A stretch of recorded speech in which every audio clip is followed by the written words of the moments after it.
মহরম উপলক্ষে রাজনগরে প্যালেস্টাইনকে সমর্থন করে শোক মিছিল, শাকিরপাড়া গ্রামবাসীদের প্রতিবাদ। বুধবার পবিত্র মহরম উপলক্ষে রাজনগর ব্লকের বিভিন্ন গ্রামের মুসলিম সম্প্রদায়ের মানুষ তাজিয়া ও নিশান নিয়ে শোভাযাত্রা করেন এবং সকালে রাজনগর ইমামবাড়া প্রাঙ্গণে এসে উপস্থিত হন। সেখানে লাঠি খেলা, মর্সিয়া ও মাতমের আয়োজন করা হয়, যা মহরমের ঐতিহ্যের অংশ।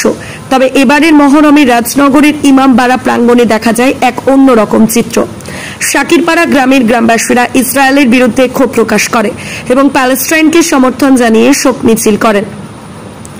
মাতম করতে করতে তারা ইমামবাড়া প্রাঙ্গণে উপস্থিত হন, যেখানে তারা প্যালেস্টাইনের প্রতি সমর্থন প্রকাশ করেন এবং ইসরায়েলের নৃশংসতার বিরুদ্ধে প্রতিবাদ জানান।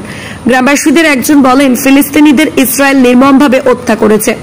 ইসরায়েলের এই হত্যা লীলার প্রতিবাদ করে শাকিরপাড়া গ্রামবাসীরা ক্ষোভ প্রকাশ করে শোক মিছিল করলেন। মহরমের দিন শাকিরপাড়া গ্রামবাসীদের এই প্রতিবাদী শোক মিছিল রাজনগরের ইমামবাড়া প্রাঙ্গণের একটি বিশাল ভিড় তৈরি করে।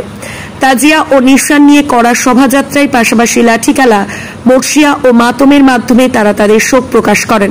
শাকিরপাড়া গ্রামবাসীদের এই উদ্যোগ রাজনগরের অন্যান্য গ্রামের মানুষের মধ্যেও আলোড়ন সৃষ্টি করে।